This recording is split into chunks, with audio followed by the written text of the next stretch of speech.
ഈ ഷർട്ട് ഇട്ട് ഞാൻ ചെയ്യുന്ന വീഡിയോസിൻ്റെ താഴെ ഇടയ്ക്കൊക്കെ കാണാറുള്ള ഒരു കമൻറ്റാണ് ഷർട്ട് എവിടെ നിന്ന് വാങ്ങിച്ചതെന്നുള്ളത്. ഇതെൻ്റെ ഒരു സുഹൃത്ത് കൈകൊണ്ട് ചെയ്യുന്ന വർക്കാണ്. പുള്ളിയുടെ ഫോൺ നമ്പർ ഞാൻ ഡിസ്ക്രിപ്ഷനിൽ കൊടുക്കാം, ചെക്ക് ചെയ്ത് നോക്കുക.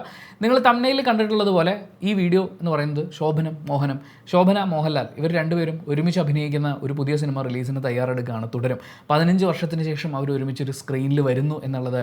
പിന്നെ ഇവർ ഒരുമിച്ച് അഭിനയിച്ചിട്ടുള്ള സിനിമകൾ എന്ന് പറയുന്നത് മലയാളികളുടെ നൊസ്റ്റാൾജിയാണ്. ഇന്ന് ഏത് പ്രായത്തിലെത്തി നിൽക്കുന്ന ആളുകൾക്കും അവരുടെ കുട്ടിക്കാലത്ത് കണ്ട ഇവരുടെ ഒരു കോംബോ സിനിമ മനസ്സിലുണ്ടാകും. പ്രത്യേകിച്ച് 90s കിഡ്സിൻ്റെയൊക്കെ നൊസ്റ്റാൾജി ആയിട്ടുള്ള സിനിമകളുടെയൊക്കെ ഭാഗമായിട്ടുള്ള ഒരു കോമ്പിനേഷനാണിത്. അപ്പോൾ അവർ ഒരുമിച്ചിട്ടുള്ള സിനിമകളെക്കുറിച്ച് സംസാരിക്കുക എന്നുള്ളതാണ് ഈ ഒരു സീരീസ്. ഇതൊരു സീരീസ് ആയിട്ട് ചെയ്യണമെന്നാണ് ഞാൻ ആഗ്രഹിക്കുന്നത്. ഏപ്രിൽ 18 മലയാളത്തിലേക്ക് എത്തിയ ശോഭന, നായികയായ ശോഭന, മഞ്ഞിൽ വിരിഞ്ഞ പൂക്കളിലൂടെ വില്ലനായി എത്തി പിന്നീട് നായകനായ മോഹൻലാൽ, രണ്ടുപേരും അനവധി പുരസ്കാരങ്ങൾ സ്വന്തമാക്കിയിട്ടുണ്ട്, പത്മ പുരസ്കാരങ്ങൾ സ്വന്തമാക്കിയിട്ടുണ്ട്. അപ്പോൾ അവരെക്കുറിച്ച് ഞാൻ സ്റ്റഡി ക്ലാസ് എടുത്ത് തരേണ്ട കാര്യമൊന്നുമില്ലല്ലോ. ഇവർ ഒരുമിച്ച് അഭിനയിച്ച സിനിമകൾ ഏറെക്കുറെ നമ്മളെല്ലാവരും കണ്ടിട്ടുള്ളത് തന്നെയായിരിക്കും. ഇന്ന് ഞാൻ ആ സിനിമകൾ കാണുമ്പോൾ മുൻപ് കണ്ടതുപോലെയല്ല എനിക്ക് ആ സിനിമ കാണാൻ പറ്റുന്നത്. പ്രത്യേകിച്ച് ഇന്ന് ഞാൻ സംസാരിക്കുന്നത് പക്ഷേ എന്ന സിനിമയെക്കുറിച്ചാണ്. സിനിമയെക്കുറിച്ച് സംസാരിക്കുമ്പോൾ എൻ്റെ വിമർശനങ്ങളും ഒക്കെ ഇതിൽ വരും കേട്ടോ. ശോഭന മോഹൻലാൽ ആ കോമ്പിനേഷൻ, ആ ഒരു കെമിസ്ട്രി, അത് വർക്കാവുന്നത് കാണാൻ വേണ്ടിയിട്ടാണ് സിനിമ കണ്ടെങ്കിലും സിനിമയെക്കുറിച്ച് പറയുമ്പോൾ നമ്മൾ മൊത്തത്തിൽ പറയണ്ടേ.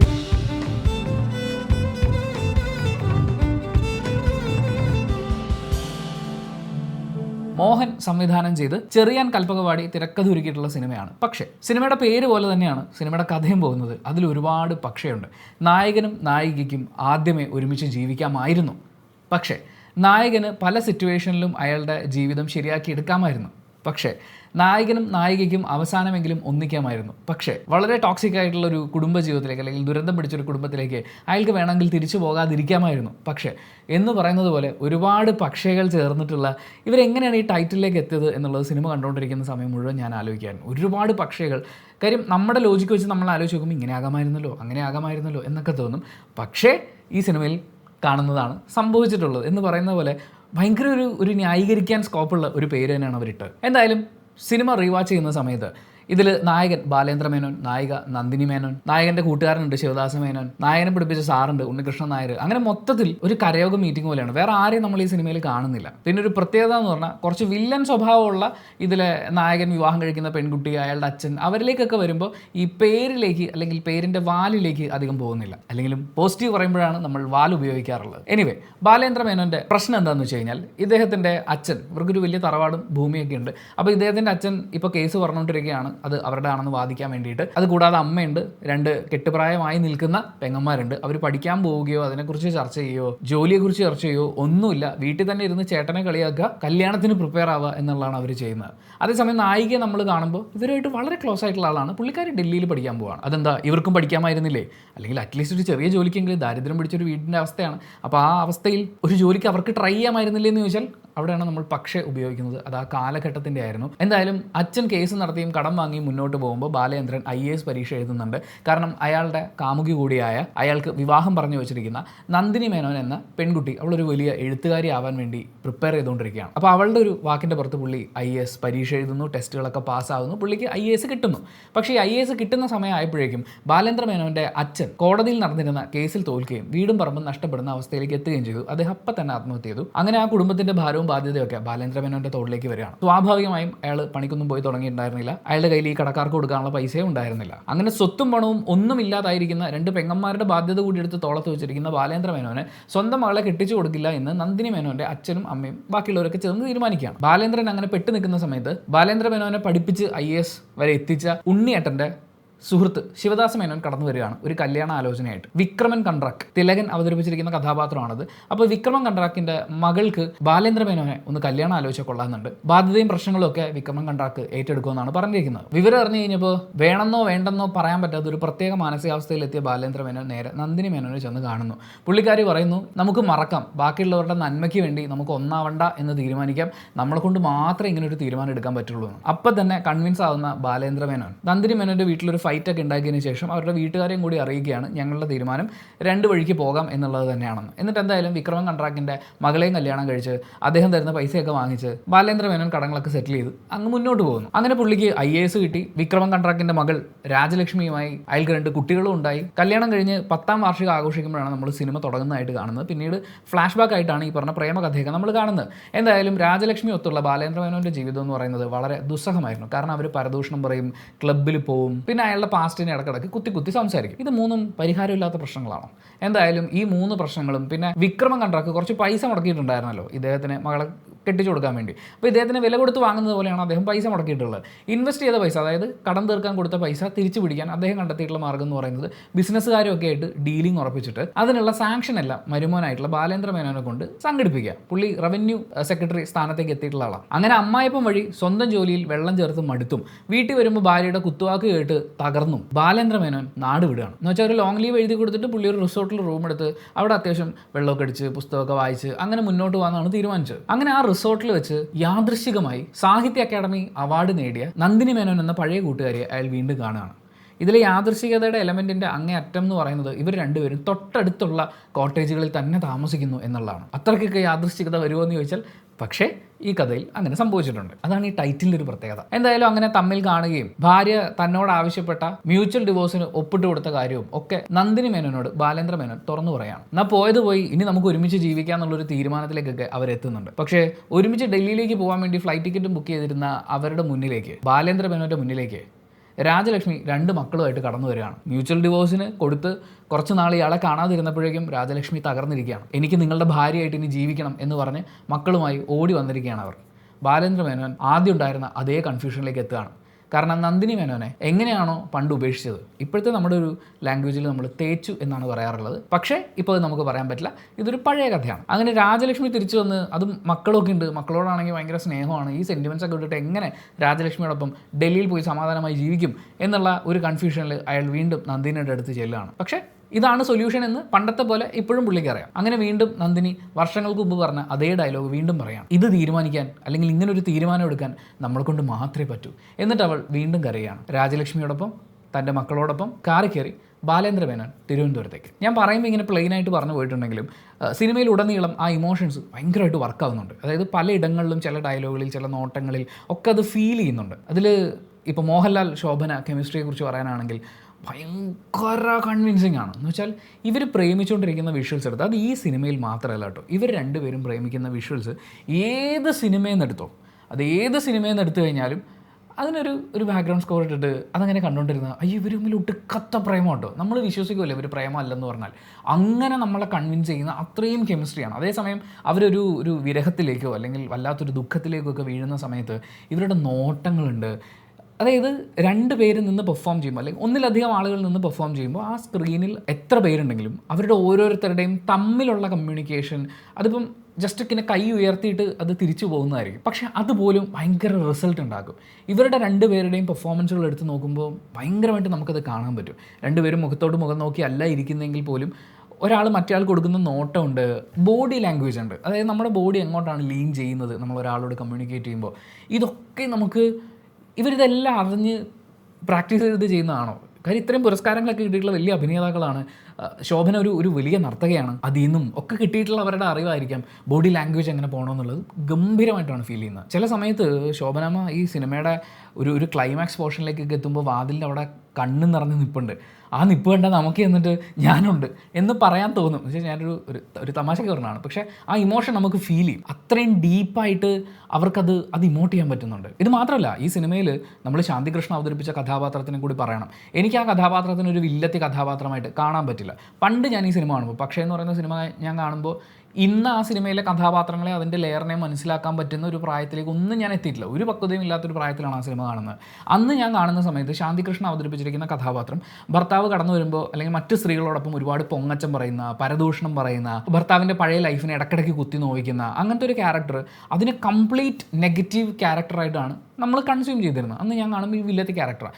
ഇന്ന് ഞാൻ കാണുമ്പോൾ എനിക്ക് ഫീൽ ചെയ്യുന്നത് എന്താണെന്ന് വെച്ചാൽ അവർക്കൊരു നല്ല കൗൺസിലിംഗ് ആവശ്യമാണ്. ആ സ്ത്രീക്ക് അവരുടെ ഭർത്താവിന് എന്താണ് വേണ്ടതെന്ന്. അവർക്ക് 2 മക്കളുണ്ടായിട്ടുണ്ട്. മാത്രമല്ല ഒരാഴ്ചയോ 2 ആഴ്ച എന്തോ ഭർത്താവിനെ കാണാതായപ്പോഴേക്കും അവർ ഓടി വരികയാണ് മക്കളുമായിട്ട്. എനിക്ക് നിങ്ങളുടെ ഭാര്യയായിട്ട് ജീവിച്ചാൽ മതി, നിങ്ങളില്ലാതെ എനിക്ക് പറ്റില്ല. എവിടെയോ ഒരു സമയത്ത് ഒരു കാലത്ത് അവർക്കിടയിൽ അതിശക്തമായ പ്രണയം നിലനിന്നിരുന്നു എന്നാണ് അതിൻ്റെ അർത്ഥം. അപ്പോൾ അങ്ങനെ ഒരു ക്യാരക്ടറിനെ എനിക്കിന്ന് വില്ലത്തിയായിട്ട് കാണാൻ പറ്റില്ല. അവർക്ക് ആവശ്യം ഒരു കൗൺസിലിംഗ് ആണ്. ഒരു കപ്പിൾ കൗൺസിലിങ്ങിന് പോവുകയും അതുവഴി കാര്യങ്ങൾ മനസ്സിലാക്കുകയും ഒരാൾ മറ്റേ ആളെ സ്നേഹിക്കുകയും അല്ലെങ്കിൽ എങ്ങനെയാണ് എനിക്ക് സ്നേഹം വേണ്ടതെന്ന് എനിക്ക് മനസ്സിലാവുന്ന ഒരു ലവ് ലാംഗ്വേജ് ഉണ്ട്. അതിൽ എന്നോട് സംസാരിക്കുക എന്നുള്ളതാണ് ഏറ്റവും പ്രധാനം. ഇതൊക്കെ പറയുമ്പോഴും അന്നത്തെ കാലത്ത് ഇങ്ങനെയുള്ള ചിന്തകളിലേക്കൊന്നും അധികം ആളുകൾ എത്തിയിട്ടില്ല. പക്ഷേ ഇന്ന് ഞാൻ ആ കഥാപാത്രത്തിനെ കാണുമ്പോൾ എനിക്ക് ഫീൽ ചെയ്യുന്നത് ഒരു എക്സ്റ്റേണൽ ഹെൽപ്പ് ആവശ്യമാണ്. അവർക്ക് രണ്ടു പേർക്കും പരസ്പരം മനസ്സിലാക്കാൻ വേണ്ടിയിട്ട്. പരദൂഷണം പറയാമെന്ന് പറയുന്നത് അല്ലെങ്കിൽ പൊങ്ങച്ചം പറയാമെന്ന് പറയുന്നത് ഒരു അക്സെപ്റ്റൻസിന് വേണ്ടിയിട്ട് ഒരാൾ ചെയ്യുന്നതാണ്. അവരുടെ കുട്ടിക്കാലത്തോ മറ്റെപ്പോഴെങ്കിലോ അവർക്ക് കിട്ടാതെ പോയ ഒരാൾക്കൂട്ടത്തിൽ വളരെ ചെറിയ ആളായി നിൽക്കേണ്ടി വന്നിട്ടുള്ള അപകർഷതാബോധത്തിൻ്റെ ഒക്കെ ഒരു റിഫ്ലക്ഷനാണ്. എന്തെങ്കിലും ഉണ്ടാകുമ്പോൾ അത് ഫ്ലെക്സ് ചെയ്യുക അല്ലെങ്കിൽ മറ്റൊരാളുടെ കുറ്റം കണ്ടെത്തുക എന്നൊക്കെ പറയുന്നത്. വേറെയും ഒരുപാട് ചൈൽഡ്ഹുഡ് റീസൺസ് അവർക്ക് പറയാനുണ്ടാവും. അത് ഒരിക്കലും മാറാത്തൊരു കാര്യമാണോ എന്നെനിക്കറിയില്ല. മാത്രമല്ല ഇതിൽ ബാലേന്ദ്ര മേനോൻ്റെ പ്രശ്നം എന്താണെന്ന് വെച്ചാൽ ഈ പുള്ളിക്ക് എന്താണോ ആഗ്രഹം, പുള്ളിയുടെ മനസ്സിലൊരു കാമുകി കിടപ്പുണ്ട്. അപ്പോൾ ആ കാമുകിയാണ് ഐഡിയൽ തൻ്റെ ലൈഫ് പാർട്ട്ണർ. കാര്യം ഇവരുമായിട്ടുള്ള ബന്ധം അവസാനിപ്പിക്കേണ്ട ഒരു ഘട്ടത്തിലേക്കൊക്കെ വരുമ്പോൾ മറ്റത് മതിയായിരുന്നു എന്ന് അയാൾ പറയുന്നുണ്ട്. അപ്പോൾ അതിനെ ഒരു ഐഡിയലാക്കി വെച്ചിരിക്കുകയാണ്. ഇത് തന്നെയാണ് സിനിമ കാണുന്ന അന്നത്തെ പ്രേക്ഷകരുടെയും ഉള്ളിലുള്ള കാര്യം. പ്രേമിക്കുന്ന പെൺകുട്ടി, ഭാര്യയാകാൻ പോകുന്ന പെൺകുട്ടി, അതിൽ ശോഭന അവതരിപ്പിച്ചിരിക്കുന്ന പോലത്തെ ഒരു കഥാപാത്രമായിരിക്കണം. ഭയങ്കര കെയറിങ്, കുറ്റം പറച്ചിലുകളൊന്നുമില്ല. നമുക്ക് എന്താണോ ആവശ്യം അത് കൃത്യമായി ഡെലിവറി ചെയ്തുകൊണ്ടിരിക്കുക, മോട്ടിവേഷൻ മാത്രം തന്നുകൊണ്ടിരിക്കുക. എല്ലാ മനുഷ്യനും അങ്ങനെയൊന്നും പറ്റില്ല. അപ്പോൾ അങ്ങനെ അല്ലാത്ത ആളുകളെയും അവരുടെ ഒരു ഹീലിംഗ് സ്റ്റേജിലേക്ക് എത്തുകയാണെന്നുണ്ടെങ്കിൽ അത് മാറ്റിയെടുക്കാൻ പറ്റും. മാത്രമല്ല ഇവരുടെ ഉള്ളിൽ സ്നേഹമുണ്ട്, അടിസ്ഥാനപരമായി അവർക്ക് സ്നേഹമുണ്ട്. അതിനെ കണ്ടെത്താൻ വേണ്ടിയിട്ടുള്ളൊരു ശ്രമമാണ്. അപ്പോൾ ഇവർക്കിടയിൽ എപ്പോഴോ നിലനിന്നിരുന്ന പ്രേമത്തിന് ബാലേന്ദ്ര മേനോൻ കാണാതായി തുടങ്ങിയിട്ടുണ്ടായിരുന്നു. അല്ലെങ്കിൽ വൈഫ് എന്തുകൊണ്ടാണ് ഇങ്ങനെ എന്ന് ചിന്തിക്കാനോ പെരുമാറാനോ. അയാളൊരു IAS ഉദ്യോഗസ്ഥനാണ്, അയാൾ കുറേ ലോകം കണ്ടിട്ടുണ്ടാവും അല്ലെങ്കിൽ കാണാനുണ്ടാവും. അതൊക്കെ അയാൾ ചിന്തിക്കേണ്ടതായിരുന്നു എന്നാണ് എനിക്ക് ഫീൽ ചെയ്യുന്നത്. എനിവേ അതവിടെ നിൽക്കട്ടെ. പക്ഷേ ആ ക്യാരക്ടർ ഉണ്ടല്ലോ, അത് ശാന്തികൃഷ്ണയുടെ കയ്യിൽ ഭദ്രമായിരുന്നു. വളരെ ഗംഭീരമായിട്ട് അവരത് ഡെലിവർ ചെയ്തിട്ടുണ്ട്. തിലകൻ വളരെ കുറച്ച് സമയമുള്ളൂ. ഇതിലിപ്പോൾ മോഹൻലാൽ ശോഭന കോമ്പിനേഷൻ നമ്മൾ നോക്കുകയാണെങ്കിൽ സിനിമയുടെ തുടക്കത്തിൽ കുറച്ച് സമയം മാറ്റി നിർത്തി കഴിഞ്ഞാൽ പിന്നെ ഇടയ്ക്ക് ഇന്നസെൻറ്റ് വന്ന് കയറുന്നുണ്ട്. ഇന്നസെൻറ്റ് വന്ന് കയറിയിട്ടാണ് സിനിമ ഒരു വലിയ ദൂരം യാത്ര ചെയ്യുന്നത്. അവിടെ ഒരു ഫൈറ്റ് ഉണ്ട്, ബാലേന്ദ്ര മേനോൻ്റെ സാരോപദേശ പരിപാടികളുണ്ട്, ഇങ്ങനെയൊക്കെയുള്ള കുറേ കാര്യങ്ങൾ പോകുന്നുണ്ട്. ഇവരുടെയൊക്കെ സ്ക്രീൻ ടൈം നമ്മൾ നോക്കുമ്പോൾ മോഹൻലാൽ ശോഭന കോമ്പിനേഷൻ ആണെങ്കിലും തിലകൻ വന്നു പോകുന്ന കോമ്പിനേഷൻ ആണെങ്കിലും ശാന്തികൃഷ്ണ മോഹൻലാൽ കോമ്പിനേഷൻ ആണെങ്കിലും ഇതൊക്കെ കുറച്ച് ഒരു ഡ്യൂറേഷനിലാണ് പോകുന്നത്. പക്ഷേ ഉള്ള സമയം ഇവരൊക്കെ അസാമാന്യമായി ആ കഥാപാത്രങ്ങളെ ഗംഭീരമായിട്ട് നമ്മുടെ മുന്നിലേക്ക് എത്തിച്ചിട്ടുണ്ട്. ആൻഡ് ഈ സിനിമയെക്കുറിച്ച് സംസാരിക്കുമ്പോൾ മോഹൻലാൽ ശോഭന കോമ്പിനേഷൻ മാത്രം പറഞ്ഞാൽ പോരാ എന്നുള്ളത് എല്ലാവർക്കും അറിയാൻ കാര്യത്തിലെ പാട്ടുകൾ അതിഗംഭീരമാണ്. ജോൺസൺ മാഷ് ഒരുക്കിയ സംഗീതമാണ്. കെ ജയകുമാർ മലയാളത്തിൽ ആഘോഷിക്കപ്പെടേണ്ട ഒരു പേര് തന്നെയാണെന്നാണ് എൻ്റെ ഒരു വിശ്വാസം. കാരണം അദ്ദേഹം ഇപ്പോൾ ഈ സിനിമയിലെ പാട്ടുകൾ തന്നെ എടുത്തു നോക്കൂ. സൂര്യാംശു ഓരോ വയൽപ്പൂവിലും വൈരം പതിക്കുന്നുവോ, പെട്ടെന്ന് കേൾക്കുമ്പോൾ ONV എഴുതിയൊരു കവിത പോലെ ഉണ്ടാവും. കാര്യം വയൽ പൂവ് എന്നൊക്കെ പറയുമ്പോൾ പെട്ടെന്നൊരു ONV ഫീലൊക്കെ വരും. സൂര്യാംശു ഓരോ വയൽപ്പൂവിലും വൈരം പതിക്കുന്നുവോ എന്ന് ചോദിച്ചു കഴിഞ്ഞാൽ രാവിലെ ഒരു 6:30-7 മണി സമയമൊക്കെ ആകുമ്പോഴേക്കും ഈ തലേന്നത്തെ മഞ്ഞുതുള്ളികളെല്ലാം നമ്മുടെ വയലിലോ അല്ലെങ്കിൽ എല്ലാ ചെടിയുടെയൊക്കെ അവിടെ ഉണ്ടാകുന്ന മഞ്ഞുതുള്ളി ഉണ്ടല്ലോ, ഇത് നൈസായിട്ടൊന്ന് ഒരുക്കും. സൂര്യൻ്റെ ചെറിയ ചൂടൊക്കെ വന്ന് തുടങ്ങുമ്പോൾ ലൈറ്റ് അതിലൂടെ കടന്നു പോകുന്ന സമയത്ത്, അതായത് സൂര്യൻ്റെ ഈ ഒരു ആംഗിളിലുള്ള ലൈറ്റ് അതിലേക്ക് വരുമ്പോൾ ആ മഞ്ഞുതുള്ളി ഇങ്ങനെ തിളങ്ങും. കുറേ സ്റ്റാർ പോലെയുള്ള ലൈറ്റ് വരുന്ന അങ്ങനെ ഒന്ന് ഇമാജിൻ ചെയ്ത് നോക്കിയേ. അതായത് കുറേ പുല്ല് അല്ലെങ്കിൽ വയലിലേക്കൊക്കെ നോക്കുന്ന സമയത്ത് അവിടെ ഈ വെള്ളത്തുള്ളികളുണ്ട്, അതിൽ ലൈറ്റ് അടിക്കുന്നുണ്ട്, അപ്പോൾ ഒരു തിളക്കം തോന്നുന്നുണ്ട്. നമ്മളതിനെ അങ്ങനെ കാണുന്നുള്ളൂ. പക്ഷേ ജയകുമാർ അതിനെ കാണുന്നത് സൂര്യാംശു ഓരോ വയൽപ്പൂവിലും വൈരം പതിക്കുന്നുവോ എന്നാണ് അദ്ദേഹം ചോദിച്ചിരിക്കുന്നത്. രാവിലെ ആയി വരുന്നതിൻ്റെ അതിലെ ഏറ്റവും ചെറിയൊരു കാഴ്ചയുടെ ഏറ്റവും ഗംഭീരമായിട്ടുള്ള ഒരു ആഖ്യാനമാണത്. അങ്ങനത്തെ ഗംഭീരമായിട്ടുള്ള കുറേ സാധനങ്ങളുണ്ട് ഇതിൽ. മൂവന്തിയായി എന്ന് പറയുന്ന ട്രാക്ക്, അതിൽ രാവിൻ വിരൽ സ്പർശനം താരര താരരാരര, ഞാൻ പാടുന്നത് ഭയങ്കര ബോറാണേ, താരരാ താരരീ രാരരേ ഹായ് എന്ന് പറഞ്ഞിട്ട് ദാസേട്ടൻ്റെ ഒരു സാധനം ഉണ്ട് അവിടെ. ഹായ് അത് വന്ന് കയറുമുണ്ടല്ലോ, അയ്യോ അത് വേണമെങ്കിൽ ജോൺസൺ മാഷിനെ എടുത്ത് കളയായിരുന്നു. ചിലപ്പോൾ അത് ജോൺസൺ മാഷ് തന്നെ ആ പാട്ടിൻ്റെ മൊത്തം ചിട്ടപ്പെടുത്തലിൽ കൊണ്ടുവന്നിട്ടുള്ളൊരു എലമെൻ്റ് ആയിരിക്കും. പക്ഷേ ആ പോർഷനൊക്കെ എത്തുമ്പോണ്ടല്ലോ പാട്ടിങ്ങനെ കേട്ട് വന്നിട്ട് നമ്മുടെ ഉള്ളിൽ നിന്ന് ഇങ്ങനെ എടുത്തുകൊണ്ട് പോകുക എന്ന് പറയില്ല, അങ്ങനത്തെ ഒരു ഗാംഭീര്യമുണ്ട്, ഒരു ഭയങ്കര സാധനമുണ്ടത്. അങ്ങനത്തെ പാട്ടുകൾ നമുക്ക് ഈ സിനിമയിൽ കാണാൻ പറ്റും.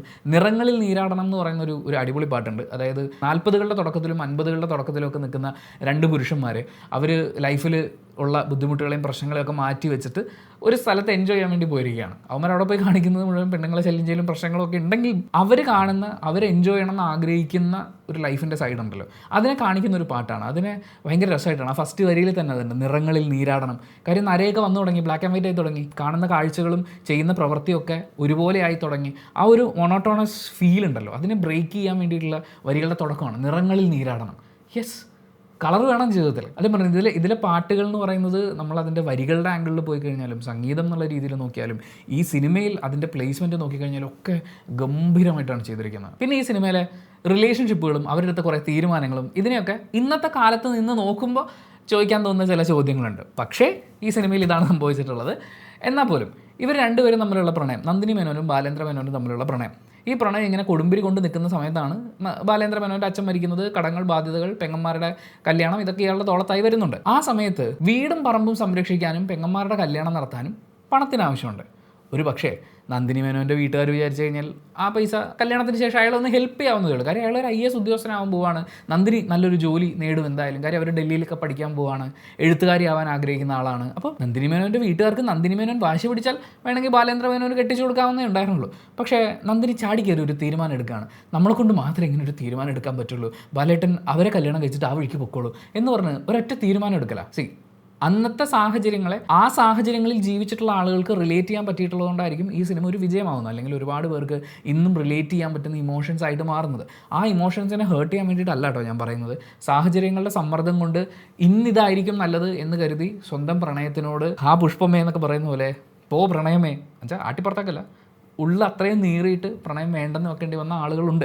അവരുടെ ഇമോഷൻസിനെയോ അവരുടെ പാസ്റ്റിനെയോ ചോദ്യം ചെയ്യാൻ വേണ്ടിയിട്ടല്ല ഞാനിത് പറയുന്നത്.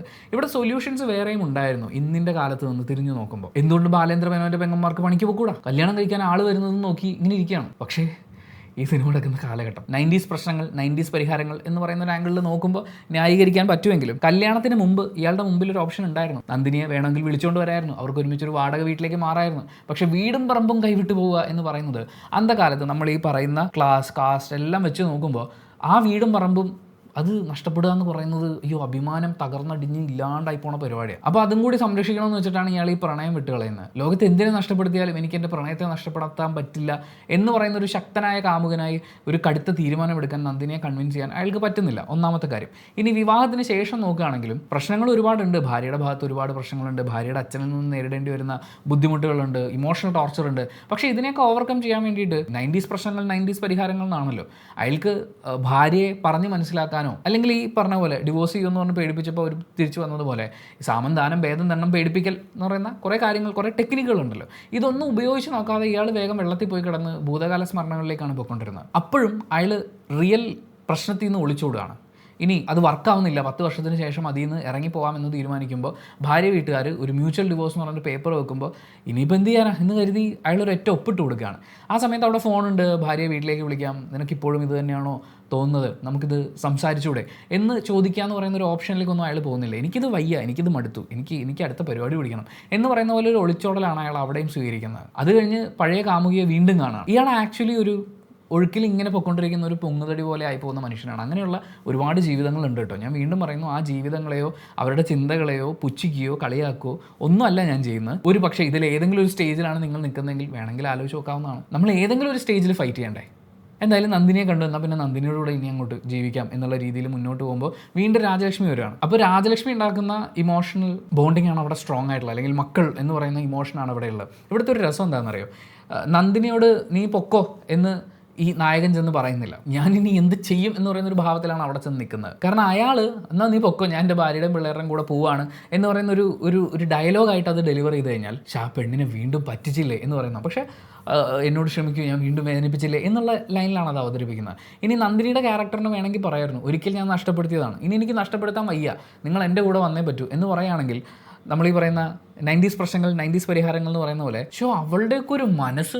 എന്നാലും അവൾക്ക് ആ 2 പിള്ളേരുടെ, രാജലക്ഷ്മിയുടെ കാര്യം പോട്ടെ, ആ പിള്ളേരുടെ മുഖം ഒന്ന് മനസ്സിൽ വിചാരിച്ചൂടെ? അവരുടെ അച്ഛനെയും കൊണ്ട് അതും തട്ടിപ്പറിച്ചല്ലേ അവൾ പോകുന്നത്. ഈ സിനിമ കണ്ടുകൊണ്ടിരിക്കുന്ന അത്രയും നേരം നമ്മൾ വിചാരിക്കുന്നത് നന്ദിനി പാവം, അവൾക്ക് വീണ്ടും അവളുടെ പ്രണയം നഷ്ടപ്പെട്ടു എന്നല്ലേ. പക്ഷേ ആ പ്രണയം വേണമെന്ന് അവൾ വാശി പിടിച്ചിരുന്നെങ്കിൽ അവൾ നേരെ വില്ലത്തിയായിട്ട് മാറും. ഇവിടെ സേവ് ചെയ്യപ്പെടുന്നത് ഒന്ന് നായകന് ഒരു സ്റ്റേൺ ആയിട്ടുള്ള ഡിസിഷൻ ഇവിടെ എടുക്കുമ്പോൾ കൂട്ടത്തിൽ ഒരാളെ വേദനിപ്പിച്ചു എന്ന് പറയുന്ന ഒരു പ്രശ്നം ഉണ്ടാവേണ്ടി വരുന്നില്ല. നന്ദിനി മേനോൻ എന്ന് പറയുന്ന ക്യാരക്ടറിനും വിട്ടുകൊടുക്കലാണ് സിനിമ കാണുന്ന പൊതുജന മധ്യത്തിൽ നല്ല ഇമേജ് കിട്ടാൻ നല്ല കാര്യം. സ്വന്തം പ്രേമത്തിന് വേണ്ടി അവർ ഇത്തവണയെങ്കിലും ഫൈറ്റ് ചെയ്തിരുന്നെങ്കിൽ, 2 പ്രാവശ്യം അവർ വിട്ടുകൊടുക്കുകയാണ് ചെയ്തത്. ഇത്തവണ ഫൈറ്റ് ചെയ്തിരുന്നെങ്കിൽ അവരെ ഏൽക്കേണ്ടി വരുന്ന ചീത്തപ്പേര് വളരെ വലുതാണ്. അങ്ങനത്തെ ഒരു പെർട്ടിക്കുലർ സിറ്റുവേഷനിലാണ് ഈ സിനിമ വന്ന് ലാൻഡ് ചെയ്യുന്നത്. വളരെ ക്ലെവറായിട്ടുള്ള ഒരു എസ്കേപ്പ് തന്നെ. എന്താ പറയുക, നമ്മൾ നാരോ എസ്കേപ്പ് എന്ന് പറയില്ലേ, അങ്ങനത്തെ ഒരു എസ്കേപ്പാണ് ഇതിൻ്റെ ക്ലൈമാക്സ് എന്ന് പറയുന്നത്. കാര്യം ഒരുപാട് പൊതുബോധങ്ങളെയും ഒരുപാട് സദാചാര കണ്ണുകളെയും ഒക്കെ സാറ്റിസ്ഫൈ ചെയ്യും, അവർക്ക് വേദന ഉണ്ടാക്കുകയും ചെയ്യാതെ, എന്നാൽ കാണുന്ന ബഹുഭൂരിപക്ഷം പേർക്കും ഇമോഷണലി കണക്റ്റ് ആവുന്ന രീതിയിൽ ഒരു കൃത്യം ലൈനിൽ ആ സിനിമ അങ്ങ് പോവുകയാണ്. അതുകൊണ്ട് തന്നെ നമുക്ക് എല്ലാ ക്യാരക്ടേഴ്സിനോടും സ്നേഹമാണ് തോന്നുക. രാജലക്ഷ്മി ലാസ്റ്റ് ഒന്ന് മാപ്പ് പറഞ്ഞു, പാവം ആ സ്ത്രീയുടെ ഒരവസ്ഥ, അവരിനി തെറ്റുകളൊക്കെ മനസ്സിലാക്കി. എന്താ അവർ തെറ്റ് ചെയ്ത്, അവരിച്ചിരി പരദൂഷണം പറഞ്ഞു, പൊങ്ങച്ചം പറഞ്ഞു എന്നല്ലേ ഉള്ളൂ. അതൊക്കെ ഇത്ര വലിയ തെറ്റാണോ? അൺലെസ് ആൻഡ് അണ്ടിൽ അവരുടെ പരദൂഷണം കാരണം 2 പേരുടെ ജീവിതം നശിച്ച് കുട്ടിച്ചോറാവാണെങ്കിലും ഓക്കെ, അവർ വീട്ടിൽ വന്നിരുന്ന് ഭർത്താവിനോടോ അല്ലെങ്കിൽ അങ്ങോട്ടും ഇങ്ങോട്ടും കുറച്ച് അവരുടെ കൂട്ടുകാർ കൂടണടുത്തൊക്കെ പറയുന്നുള്ളൂ. എനിവേ അവർ ക്ലിയറായി. ബാലേന്ദ്ര മേനോൻ അയ്യോ നല്ലൊരു മനുഷ്യൻ, പാവം, അയാൾക്ക് പ്രണയത്തിനെ തിരിച്ചു കിട്ടിയില്ല, ഇനി അയാളുടെ കുടുംബജീവിതമെങ്കിലും നന്നായിട്ട് പോയാൽ മതിയായിരുന്നു. നന്ദിനി മേനോൻ അയ്യോ എന്തൊരു മനസ്സാണ് ആ കുട്ടിയുടെ, പ്രണയത്തിന് വിട്ടുകൊടുക്കാൻ വേണ്ടി അവൾ കാണിച്ച ആ മനസ്സ്. അങ്ങനെ എല്ലാവരും ഇവിടെ ക്ലിയറായി. ഇതിൽ ആരെങ്കിലും ഒരാൾ അസേർട്ടീവായി ഒരു തീരുമാനം എടുത്തിരുന്നെങ്കിൽ എനിക്ക് കിട്ടിയ പറ്റും. ഇപ്പോൾ രാജലക്ഷ്മി വന്ന് കയറിയിട്ട് വേഗം വന്നേ മനുഷ്യ, നിങ്ങളുടെ പരിപാടി ഞാൻ ഇതോടുകൂടി നിർത്തും, എനിക്ക് നിങ്ങളെൻ്റെ വീട്ടിൽ വന്നിരിക്കണം എന്നുകൊണ്ട് വാശി പിടിക്കുകയായിരുന്നെങ്കിലും സീൻ മറിയാൻ. ഈ സിനിമ തുടങ്ങുന്ന സമയത്ത് എനിക്ക് ഭയങ്കരമായിട്ട് റിലേറ്റ് ചെയ്യാൻ പറ്റിയത് മോഹൻലാലിൻ്റെ ആ ക്യാരക്ടർ, അതിൻ്റെ അവതരണം. അയാളുടെ ഒരു ഹെൽപ്ലെസ്നെസ് ഉണ്ട്. ഒരു സാഹചര്യത്തിൽ അയാൾക്ക് വരനായി നിൽക്കേണ്ടി വന്നു. വരനായി ഇങ്ങനെ ജനിച്ചു ഭൂമിയിൽ, അല്ല നരനായി ഇങ്ങനെയെന്നാണ്. അപ്പോൾ വരനായി ഇങ്ങനെ വന്നു ഈ വീട്ടിൽ. അതിനുശേഷം നരകവാരുതി നടുവിൽ ഞാൻ എന്ന് പറയുന്ന ഒരു അവസ്ഥയിലാണ് അയാളുള്ളത്. അയാളുടെ ആ ഒരു സിറ്റുവേഷൻ, അതിൻ്റെ ഒരു സ്ട്രഗിൾ, അതിൻ്റെ ഒരു പെയിൻ, അതൊക്കെ സിനിമയുടെ തുടക്കത്തിൽ തന്നെ എസ്റ്റാബ്ലിഷ് ചെയ്യാൻ അവർക്ക് പറ്റുന്നുണ്ട്. അതുകൊണ്ട് തന്നെ ആയിരിക്കും ഒരുപക്ഷെ സിനിമ കഴിഞ്ഞതിന് ശേഷവും അന്നും നമ്മൾ ഈ പറയുന്ന പോലത്തെ ഒരു ചർച്ച ഉണ്ടാവാതിരുന്നത്. കാരണം എല്ലാവരും സാറ്റിസ്ഫൈഡ് ആയാൽ നമ്മൾ ചോദ്യം ചോദിക്കില്ലല്ലോ. എനിവേ ഈ വീഡിയോ ഉദ്ദേശിച്ചത് മോഹൻലാൽ, ശോഭന അഭിനേതാക്കൾ, അവരുടെ ഒരു കെമിസ്ട്രി, അതിൻ്റെ ഒരു ഭംഗിയെക്കുറിച്ച് സംസാരിക്കാൻ വേണ്ടിയിട്ടാണ്. പക്ഷേ സിനിമയെക്കുറിച്ച് സംസാരിക്കുമ്പോൾ സിനിമയെക്കുറിച്ച് മൊത്തത്തിൽ സംസാരിക്കണമല്ലോ, അങ്ങനെ പറഞ്ഞതാണ്. ഇനിയും മോഹൻലാൽ, ശോഭന കൂട്ടുകെട്ടിൽ വന്ന മറ്റ് സിനിമകളും കൂടി കണ്ടിട്ട് നമുക്കിത് തുടർന്നുകൊണ്ടിരിക്കും. Thank you so much for watching this video. Video ഇഷ്ടപ്പെട്ടാൽ ലൈക്ക് ചെയ്യുക, കമൻറ്റ് ചെയ്യുക, ഷെയർ ചെയ്യുക, സബ്സ്ക്രൈബ് ചെയ്യുന്ന കാര്യം പരിഗണിക്കുക.